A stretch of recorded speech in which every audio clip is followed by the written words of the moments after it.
আলামিন ভাই, এই যে ছাগলের খামার আছে আপনার, পাশাপাশি মুরগির খামারও আছে, তো দুটোর ব্যবস্থাপনা তো দুই রকম, আপনার কি কোনো সমস্যা হয় না? না, আলহামদুলিল্লাহ এভাবে আমরা গুছিয়ে রাখি আর কি, সমস্যা হয় না কোনো। তো এই ছাগলের ম্যানেজমেন্টটা কিরকম করে করেন? ছাগলের খামার ওদের কি আলাদা কোনো শেড আছে? জি, ওদের সম্পূর্ণ আলাদা সেট, ওরা আলাদাভাবে রাখা আছে। মানে সমতলে নাকি একটু উঁচু না করে না না, করেছেন? উঁচু 3 ফুট উঁচা, মাটি থেকে 3 ফুট উঁচা করে ওদের মাচা করা। আর মুরগির খামারগুলো? মুরগি আলাদা, আলাদা সেট ওদের। আলাদা শেড, মানে একসাথে থাকে না না, না তাই তো? না, একসাথে থাকার সুযোগ নাই তো। আচ্ছা, তো এই ছাগলের ম্যানেজমেন্ট আপনি কিভাবে করেন এই খামারের? ওদের এবং কয়টা দিয়ে শুরু করেছিলেন প্রথমে, এখন কত? ছাগল শুরু করছিলাম মূলত 5টা ছাগল দিয়ে। হ্যাঁ, আর এখন আর প্রতি বছরই সেল করি। এখন আছে 16-17টার মতো আছে। আচ্ছা বাচ্চা দিলে বাচ্চা সেল করে দিই আর কি। আচ্ছা, তো ওদের খামার ম্যানেজমেন্টটা কিভাবে করেন? মানে শেড নির্মাণ বা ওদের খাবার দাবার, ভ্যাকসিন? ওদের খাবার মূলত ঘাস খাওয়াই, বছরে 2বার ভ্যাকসিন দেওয়া লাগে, পিপিআর ভ্যাকসিন দিতে হয়। ওদের মূল সমস্যা হচ্ছে পিপিআর এর রোগটা, ওটা দিয়ে রাখলে আলহামদুলিল্লাহ কোনো সমস্যা হয় না। 2বার ভ্যাকসিন দিতে হয় বছরে। আচ্ছা, আর আপনার মেন খাবার ওদের ঘাস, কাঁচা ঘাস, আর পাশাপাশি কিছু দানাদার খাবার দেই, ভুট্টা, গমের ভুসি। ওদের শেড নির্মাণের ক্ষেত্রে কি কোনো আলাদা ব্যবস্থা আছে, যে কেমন হওয়া উচিত একজন আদর্শ খামারের শেড নির্মাণটা?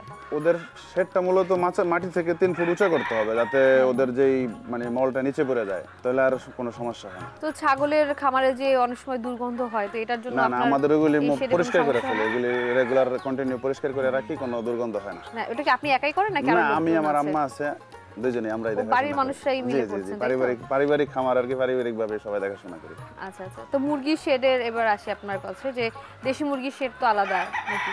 আমার দেশি মুরগি প্লাস ফার্মি মুরগি একসাথেই, কিন্তু একসাথে আলাদা আছে। আলাদা ওদের রাখা আর কি। তো এই দেশি মুরগি আর ফার্মি মুরগি দুটোর যত্ন কি একই রকম?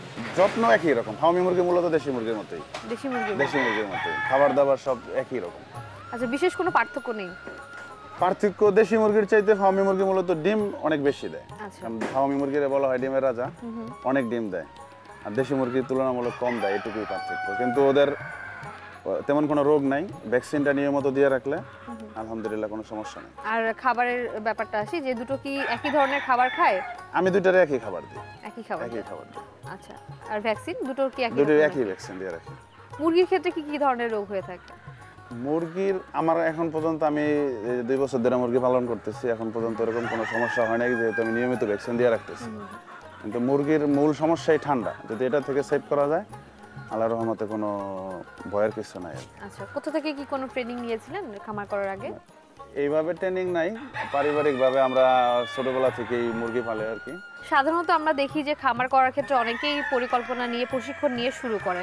তা আপনি যেহেতু বলেন একদম ছোট থেকেই মুরগি পালার অভ্যাস আছে, যে বাড়িতে খোলা জায়গায় মুরগি পালেন, কিন্তু খামারের ক্ষেত্রে তো ব্যাপারটা আলাদা। তো সেই ক্ষেত্রে আপনার কি মনে হয়নি যে কোনো ট্রেনিং নেওয়া উচিত, বা আপনার অভিজ্ঞতা কি বলে? ট্রেনিং নেওয়ার একটা পরিকল্পনা আছে আমার, তারপরে মূলত পশু হাসপাতালে যে বড় ডাক্তার আছে আমাদের শিবচরের, উনি রেগুলার প্রতি মাসে 2বার আসে আমার বাড়িতে, সেটা পর্যবেক্ষণ, ওনার পরামর্শ অনুযায়ী মূলত মুরগি পালি আর কি।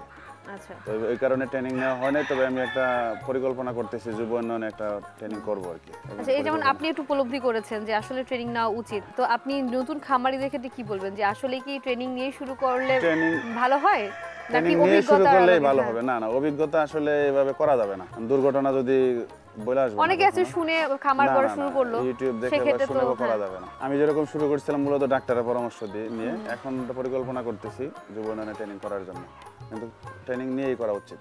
আচ্ছা, তো ভাই আপনার এই যে দেশি মুরগি শেড তো বললেন একসাথেই, আসেন তাহলে আমরা একটু দেখি, চলেন। ও, এটাই শেড না পুরোটা? জি জি, এটা একটার মধ্যে পাশাপাশি করেছেন তাই তো? একটার ভিতরে, হ্যাঁ আসেন। আচ্ছা,